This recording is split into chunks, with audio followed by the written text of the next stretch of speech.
Quando a gente está aprendendo o português, o que é que acontece? A gente olha a grafia da letra, a gente sabe que aquela grafia tem um som, que a língua portuguesa chama de fonema.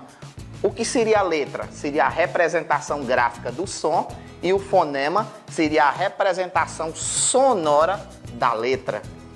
Quando eu digo assim, quando eu escrevo num papel a letra A e eu visualizo, eu já olho para a letra e digo assim, A. Mas o surdo não sabe que a grafia, ela tem esse som. A, ele não sabe. Por que ele não sabe? Porque ele não escuta. Agora, quando ele olha a grafia e olha para a mão com essa configuração, ele vai saber que isso tem relação. Então, aquilo que é som para a gente é visual para o surdo. Ora, se o alfabeto manual não é Libras e a gente diz alfabeto da Libras, para que é que ele serve? Para digitar o nome pessoal da pessoa, para digitar o nome de cidade, para digitar nome de sinais que eu não conheço, só vai servir para isso, gente, o alfabeto manual. E para ensinar português para o surdo. Porque a Libras ela tem uma estrutura diferente. Olha só como é em Libras, gente. Eu não vou falar porque uma coisa que eu quero colocar para vocês, eu quero que vocês entendam. Quando vocês estiverem praticando a língua de sinais, evitem falar. Evitem falar, porque mistura as estruturas das línguas. O português, muitas vezes você está sinalizando, você quer sinalizar e falar, e você pega e sai jogando a estrutura do português dentro da estrutura da Libras. Não pode. São diferentes. A gente tem que aprender a pensar em Libras, a pensar do jeito que o surdo pensa, porque as estruturas são diferentes. Vou mostrar para vocês em silêncio como é que se faz essa frase. O carro bateu na árvore. Veja bem.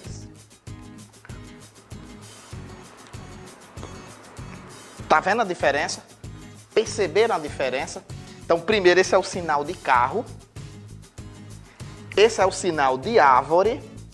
Esse é o sinal de carro, mas na língua de sinais, isso aqui é o classificador para carro, que mais na frente a gente vai aprender um pouco. Então, se eu sinalizo o carro, sinalizo a árvore, classifico o carro e faço que o carro tenha um movimento e chegue aqui, ele faça isso, quer dizer que o carro amassou, né? Eu não posso dizer que o carro bateu assim, posso? Não posso. Então, quando o carro chega aqui, ele tem que amassar. E ainda tem mais, e se eu quiser enfeitar e fizer assim, ó?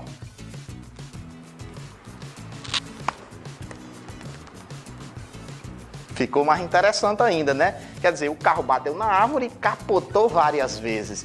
Olha o tamanho da frase em português. O carro bateu na árvore e capotou várias vezes. Olha o tamanho da frase. Olha a diferença em Libras. Você já pensou se eu fosse digitar tudo isso? O carro bateu na árvore e capotou várias vezes? Como seria complexo, né? Então, isso é visual. A língua de sinais é visual. A gente precisa entender essas questões. Um outro exemplo bem claro para que a gente possa entender. Quando a gente pega a estrutura da língua portuguesa, quando eu digo assim, ó, o carro bateu na árvore, a palavra principal da língua portuguesa qual é? O verbo. O verbo é quem vai me dar todas as respostas. O verbo vai me dizer quem é o sujeito, quem é o objeto. Né? O verbo não me diz isso? Diz, o carro bateu na árvore. Quem é o verbo? Bater. Quem bateu na árvore? O carro. Então eu já tive o carro, substantivo, né? Já tive o meu sujeito. E o que sobrou, o objeto. Na língua de sinais, não se conjuga verbo, não se usa preposição, artigos, conectivos. Isso tudo vai ficar implícito dentro da frase, certo? Agenda isso. Então, ó, vou traduzir ao pé da letra, certo? Quando eu falo em traduzir ao pé da letra, acontece com o inglês.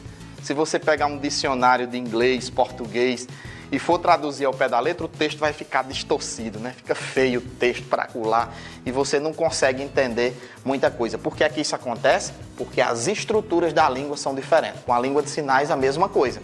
Vou traduzir ao pé da letra, ó. Minha família, linda, bonita. Tá vendo, ó? Minha família, bonita. Outro exemplo.